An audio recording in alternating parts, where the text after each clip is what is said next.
Welcome to the HR Empowerment Podcast, where we will uncover strategies and new insights from HR professionals who discuss up-to-date regulations, best practices, and the most pressing topics like diversity and equity, leadership, dealing with difficult situations, and much more that affect your bottom line and business. Thanks for joining us. Hey everybody, Wendy Sellers here, the HR lady, and I'm here with my co-host, JC. And it's such a pleasure to see you back, Wendy. How are you today? I'm doing fantastic, not so bad here. Today, we're going to be talking about work-life balance. You know, if you want to attract and retain employees, and who doesn't, you have to focus on their work-life balance, improving your work-life balance programs, and not just throwing it into an ad or a little fancy slogan and not actually following, like really doing it. Work-life balance, it's kind of like a tightrope in a way, right? Some say it drives engagement and productivity, and others say just down to do the least that I can do in a day and get back to my regular world, you know? Yeah. Absolutely. And, you know, work-life balance, like, what does it mean? You know, it's different for everybody. My work-life balance is completely different than yours, right, JC? Oh, yeah. I mean, it would be really easy to say, okay, this is everybody's work-life balance, but we're humans and we have so many responsibilities in our life, and my responsibilities are completely different than yours, and vice versa for, you know, all the other guests that we have and people in our lives. So what is work-life balance? What does it mean, and why do we need it? You know, by definition, it involves the minimization of work-related stresses and establishes stable and sustainable ways to work while maintaining health and general well-being. That's what the dictionary says. That's what's written down. But what's the reality of it from your perspective, Wendy? The reality of it is it's not as simple as that. It's, you know, let's just say you're a small business and you just have 20 employees. Well, that's 20 different people who may have 20 different ways to explain work-life balance for them. The one thing that I really want to stress to people that are listening today is don't get caught up in the fact that work-life balance means that people don't want to work. That's not it at all. Exactly. They just have so many other responsibilities in their life that we may not have had, 50 years ago. We're taking care of children. We're taking care of, able and disabled members of our family. We're taking care of our neighbors, hopefully. We're taking care of elderly family members. And then now we really should be taking care of ourselves too. So even for the folks that don't have family, if they're single, don't abuse them. They need to take care of themselves too. Yeah, absolutely. And when we think about our parents, if they are still with us and they're aging, you're spending more time taking care of them as well, or others who may be older that you're looking after from a adult care perspective. But when you think about from the time that you were old enough to work, and depending on what state you're in or how you came up, that could have been as young as 8 years old in some cases, right? So There you are. You're doing you're doing everything that you have to, and you're doing that for 30, 40, 50 years, and then you're retiring and enjoying life. But by the time that comes around, you can't move like you used to. That hip is definitely giving you more of a problem than it did in years past, or that bunion that you've complained about for the past 10 years. I'm telling you, it's a different way of life when you reach that point. So why not try to embrace life a little bit now while you have the opportunity and rearrange your life with a focus on this work-life balance seesaw? So at what point during the 8 hours out of the day do you say, I don't need to be a full 8 hours out of today. I could do 6 today, but I could do 10 tomorrow. Or I'm going to use my leave instead of banking my leave. I don't know. I could ramble on forever. Wendy, back to you.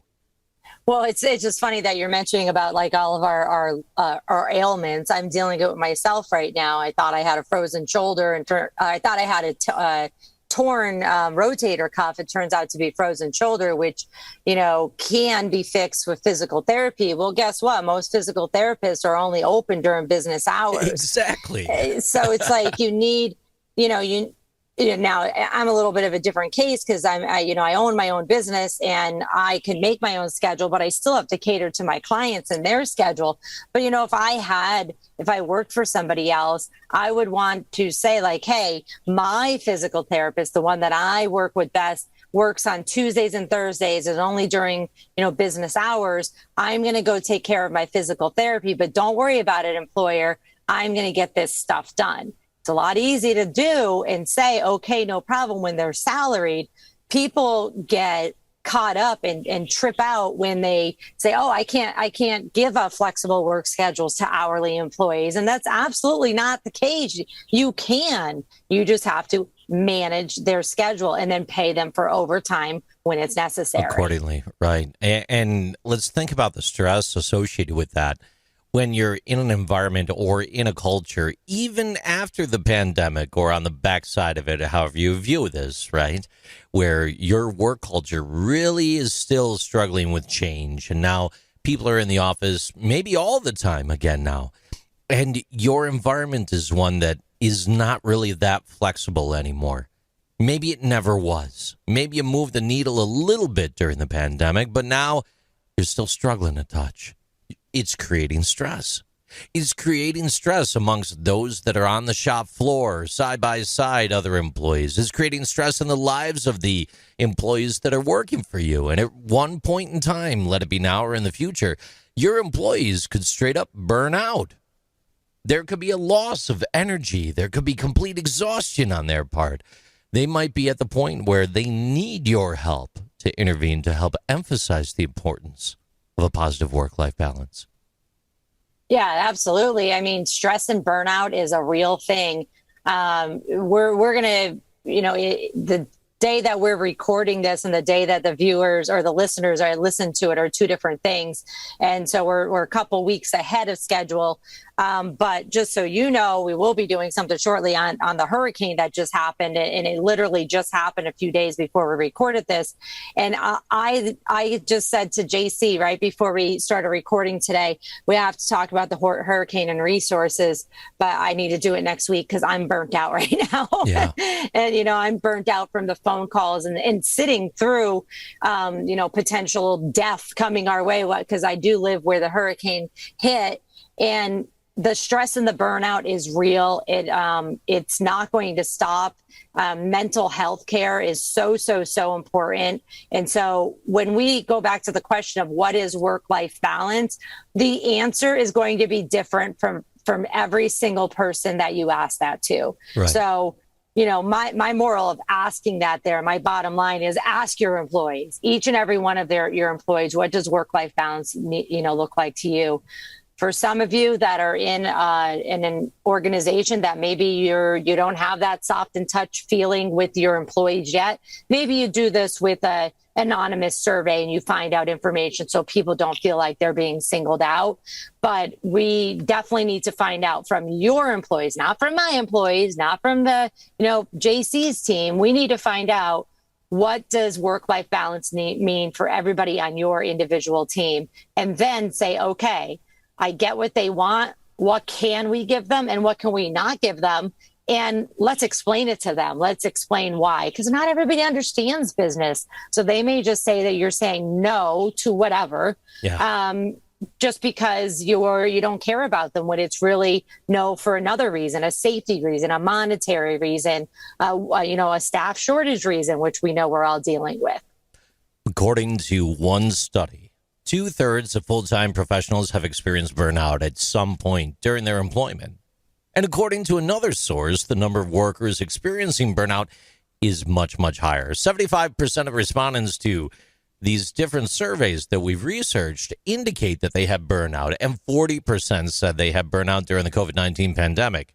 Burnout does appear to be especially frequent among millennials, with 84% reporting burnout in their current work. Burning out, stressing out, too much. It is. We not really through the pandemic, but the majority of it, the main chaos and everything that started with COVID was, that that went on for a very long time and still is going on in some cases. And now we have all these other things, natural disasters going on across the world, but right here in the United States, we need to talk to our employees and be careful not to single people out because of their age or the generational group that they fall in, because making assumptions gets you in trouble. I'd like to ask you, though, in that regard, when we're talking about the different groups, I do have an interesting statistic here for you. Women are 32% more likely than men to experience burnout, with a prevalence of 32% versus 28% in men. And over half of women in leadership roles report feeling burnt out on a regular basis, talking about that work-life balance. So while we may not have preferential treatment based on race, should we open our eyes to gender differences in regards to burnout with numbers like that? Yeah, I mean, race, gender, age, of salary, hourly, you name it, any demographics that you could possibly get a hold on in your organization, please do so, because, facts are what matters. But my point is, just don't judge people because of it. But I have been reading a lot over the past few years that, women are the ones that have gotten hit really, really hard with the stress of the pandemic. And for many of you, you may have noticed that because you may have less women in your workforce, because traditionally, and I'm not saying it's right because it's 100% not right, but the responsibility of caretaker, it falls much heavier on females. I'm not saying that men aren't stepping up, because they definitely are. We're in a different society than we were even 10 years ago. But, check on your people and make sure that there are resources, and that if you do have maybe a primarily demographics that are primarily female, you're probably already know that there's a shortage, and that there's a shortage just when a kid is sick and the flu's going around, never mind the COVID or, these natural disasters that we're talking about.